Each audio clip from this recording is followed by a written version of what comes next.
السوشيال ميديا مره فوق مره تحت مره فوق، ما تكون على ليفل ثابت يعني. صحيح. ممكن انك انت تصعد فجاه، ممكن انك تنزل فجاه. نعم. في ناس للاسف انه وقت ما يشوف ان المشاهدات تنزل ينشرون اشياء يعني سيئه عشان ترد المشاهدات تصعد مره ثانيه. صحيح. يعني هذا انا اشوف انه غلط كبير صراحه، لان لما تنزل مشاهدات ويصورون اشياء غلط تبلش الناس تكرههم اساسا. نعم.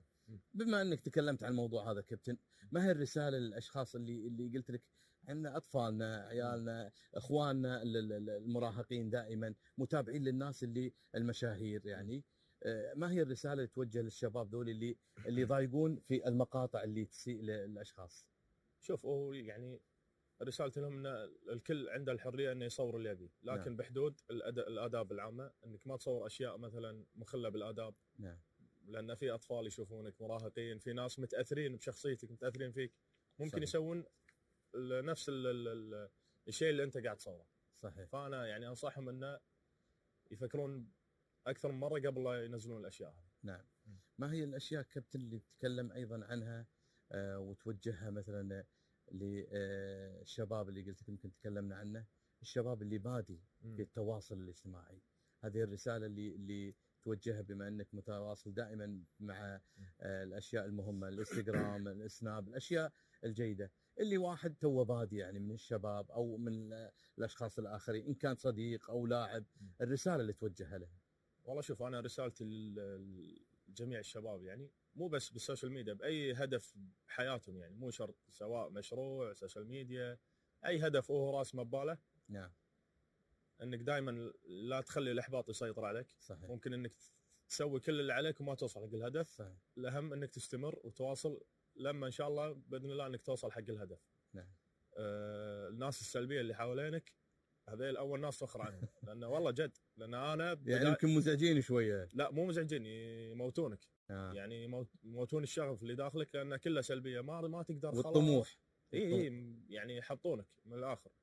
فاول سبب حق النجاح بعد توفيق رب العالمين الناس السلبيه اللي حوالينك، لو تكون بروحك صح، ولا الناس هذه تكون حوالينك، لان دائما راح يسحبونك لورا ويحطونك ويخلونك تحس باحساس سيء، فلازم عشان تنجح توخر عنهم. نعم. يعني الناس اللي دائما هذا ما يصير، هذا ما يعني صعب، سبحان الله، في ناس لما تكون معاهم يحسسك ان انت بتحقق جميع اهدافك، وفي ناس تكون معاهم لو انت محقق جميع اهدافك تحس انك ما سويت ولا شيء بحياتك. صحيح. فهذول الناس لازم توخر عنهم، لازم. نعم صحيح. هذه مهم جدا للشخص اللي بيبدا هذه الرساله. كابتن، ودنا نتكلم ايضا عن منو الاشخاص اللي معروفين ومشهورين انت تحب تتابعهم مثلا، يعني تهتم وتستفيد منهم. بصراحه بعض الناس يقول لا انا ما احب اتابع احد، انا مكتفي بنفسي لا والله بالعكس، في ناس يعني اشوف مثلا سناباتهم هذا، بس ما في شخص معين يعني انا لازم اتابعه يوميا، اذا ما تابعته في شيء ناقص. يعني بشكل عام الاغلب يعني اشوف سناباتهم صراحه. صحيح. ما في شخص معين. نعم. نتكلم ايضا شنو الافضل عندك، السناب شات او الانستغرام او برامج اخرى كابتن اللي تحس انه قريب يوصلك للجمهور؟ والله شوف، حاليا بالنسبه لي السناب شات، لان قلت لك السناب شات يختلف عن الانستغرام. نعم. الانستغرام مو يومي تصور فيه. صحيح. يعني ممكن تنزل بوست عادي يمر شهر كامل ما تنزل فيه شيء. صحيح. يعني انا مرات يمر شهر ونص انا مو منزل ولا بوست. بس سناب يومي. فيصير التواصل مع الجمهور يومي، التواصل مع الجمهور اكبر، تنتشر بسرعه اكبر. صح. لانك كل يوم قاعد تنزل. فانا عندي السناب شات صراحه. كابتن، ما تواجه المشاكل مثلا انك لابد تكون متواجد، ما يكون عندك عفوا محتوى؟ بعض الاحيان يكون الواحد يمر عليه ظروف، يمر عليه مثلا لا ان شاء الله اصابه، تكون مشغول في اشياء. صحيح. وتغيب عن السناب. هل الشغله هذه ويدخلون عليك جمهورك الكريم ومحبينك كابتن احمد انه يقولك وينك اختفيت في اشياء مهمه جدا؟ صح. ولكن سناب شات تقول خله يريح شويه. والله شوف، انا هذه يعني تصير معي بشكل كبير، لان مرات تعرف يعني بالنادي. نعم. وبنادي مثل نادي الغاتشيه، نادي جماهيري. نعم. مرات مثلا تكون خسران مباراه، توك خسران مباراه. نعم. وما يصير انت ثاني يوم قاعد تصور اول شيء احترام حق الجمهور. صح. هذا يعني الجمهور له احترام وتقدير عندي. نعم. فما يصير مثلا انا خسران مباراه والجمهور زعلان ومعصب وانا ثاني يوم قاعد اصور. صح. ورايح وقاعد مشاريعي واصور واسوق، هذا يعني غلط. ثاني شيء انا اكون متضايق من الخساره، نعم. فما لي نفس اصور، ونفسيتي ما تسمح لي ان انا والله يعني ما مثل ما تقول ما انافق ان انا زعلان بس شوفوني انا عادي كذي، خلاص انا مالي خلق اصور، ولا نفسيتي تعبانه خلاص ما راح اصور. صحيح. ويعني اعتقد اغلب اللي يتابعوني الحين عارفين الوضع هذا، عارفين السيستم، عارفين السيستم اللي ماشي عليه.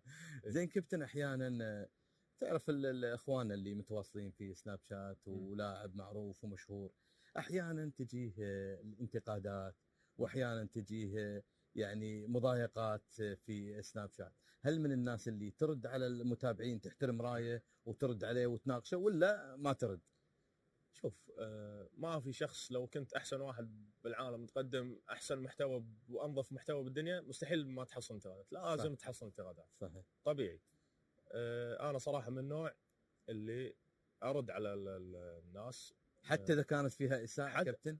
لا، انه يشيل لي او مضايقه او اذا يشيل لي او انه شلون يعني تقنعه في هذا الرد؟ لا، اذا يشيل لي ما ارد عليه. اي اذا يشيل لي ما، اما اذا ينتقدني نعم عادي اناقشه، مو اني ارد عليه انه اعصب عليه، لا ارد عليه واناقشه، ممكن كلامه صح. نعم. ممكن ينبهني على شيء صح، بالعكس ممكن تستفيد من هذا النقاش. بس اللي يشيل لي ما ارد عليه صراحه. ما ترد عليه؟ ما ارد عليه. نعم صحيح. نبي نتكلم ايضا من اللاعبين اللي تشوفهم ما شاء الله بارزين في التواصل الاجتماعي، يعني في تحدي بينك وبينه، مثلا في قفشات بينك وبينه. والله شوف، هو لا بالعكس، يعني اذا كان في تحدي راح يكون في تحدي، يعني مثل ما تقول مو والله منافسه يطقني واطقك، لا يعني منافسه حلوه يعني ودي. اي يعني بالعكس احنا اثنين نرفع بعض، ما يعني احنا خاصه اللاعبين، يعني خل مشاهد السوشيال ميديا كلنا نتمنى الخير حق بعض، يعني ما في والله واحد لا انا ما ابي هذا يصير له شيء عشان انا ابي اخذه، لا ما عندنا الكلام هذا. صحيح. في عندك المشاهير مثلا فهد الانصاري، فهد العنزي، منو بعد من الشباب اللي نشوفهم دائما مولعين في هذول يعني موجودين بالسوشيال ميديا، يعني في لاعبين شهرتهم بس ككرة قدم، مو موجودين بالسوشيال ميديا. نعم. زين كابتن، نتكلم ايضا صاحب الشهرة وصاحب السناب شات لابد يكون خارج المستطيل الاخضر؟ شلون؟ ممكن يكون خارج المستطيل لابد عشان سناب شات والامور هذه تكلمنا فيها، بس بعض الناس يقول لا انا بنشغل في الملعب وبطلع برا الملعب ابدا حياتي في التواصل مع جمهوري في البرامج السريعه. هل انت تأيد الشغله هذه ولا لا؟ لا بالعكس، ما له علاقه، انا قلت لك كل شيء يعتمد على الشخص نفسه. نعم. الشخص نفسه يقدر يشغل نفسه باليوم ب10 شغلات. صحيح. انت شلون تقدر توافق بين الاشياء هذه؟ انت راح تكون مريح بالك ومريح راسك، لان بالنهايه مثلا انت اذا صاحب مشاريع ما راح تكون بروحك بالمشروع، راح يكون معك فريق عمل. صحيح. فلما انت تقسم الشغل نعم. انت راح تكون مرتاح. نعم. مثلا انت يا فلان تمسك الامور الاداريه، انت الامور التسويقيه، انت تطور المنتجات، انت الامور صحيح. الموظفين. فانت لما تقسم الشغل راح تكون مرتاح. نروح حق السوشيال ميديا، بوقت فراغك تقدر تتواصل مع جمهورك عادي. تمرينك خلاص عندي انا تمرين، انا اركز في تمريني، اركز مبارياتي بس. نعم. كابتن، سؤال مهم جدا، بما انك تطرقت على المشاريع، والله يوفقك ان شاء الله كابتن. هل سناب شات وصل لجمهورك هذا المكان، وصل لجمهور المشاريع مثلا، استفدت منه اكثر سناب شات وصلك لجمهورك خارج المستطيل الاخضر؟ انا بالنسبه لي الاساس حاليا بان الواحد يفتح له مشروع او انه يسوق حق منتجاته اذا كان عنده مشروع هو السوشيال ميديا. نعم. صحيح. يعني السوشيال ميديا هي اللي توصلك حق الناس. صح. إنه ممكن انت تكون مسوي، خلينا نقول على سبيل المثال المطعم ولا اروع، ديكور والاكل كل شيء ولا غلطه، شنو الفائده اذا الناس ما شافوا الشيء هذا، ما يدرون عن المطعم هذا؟ من اللي يوصل المطعم هذا حق الناس؟ السوشيال ميديا، سناب شات، انستغرام، ايا كان. صحيح. فهي الاساس. نعم. حاليا السوشيال ميديا هي الاساس. نعم. كابتن احمد، ايضا نشوف احيانا نقل في سناب شات للمشاريع احيانا ما تكون حقيقه بصراحه، يعني بعض الاشخاص يوصل للمشاريع او المطاعم او الكافيهات يعني شيء نشوفه في الواقع، يعني في التصوير لما على الارض او على الواقع يكون غير الحقيقه. صحيح. انت برايك طبعا شنو نقول للناس دول؟ هذا كلامك صح، هذا الكلام موجود صراحه. صحيح. وانا ما ايد هذا الشيء. يعني انت لازم اول شيء يكون عندك الصدق والامانه مع الناس، لان انت قاعد تخاطب مئات الالاف من الناس. صحيح. او خلينا نقول الاف من الناس. صحيح. فانت لما يعني تقدم لهم معلومات مغلوطه انت راح تفقد الثقه بالناس اللي انت قاعد يتابعونك. فانا اشوف هذا بالعكس اكبر غلط ممكن يسويه اي مشهور موجود بالسوشيال ميديا. نعم صحيح. كابتن، نبي الرساله الاخيره لاخواننا، نبي نتكلم ايضا في التواصل الاجتماعي مثلا الرياضيين او اشياء الرساله تقول لهم شنو الرساله هذه توجهها لهم لجمهورهم؟ كنت تحدثنا عنهم خارج الملعب، نبي الرساله اللي دائما مثلا اللاعب اللي يعتزل، يعني اللاعب اللي يعتزل لابد يدخل عالم التواصل الاجتماعي عشان ما ينساه الجمهور بصراحه. والله شوف، هي قناعات.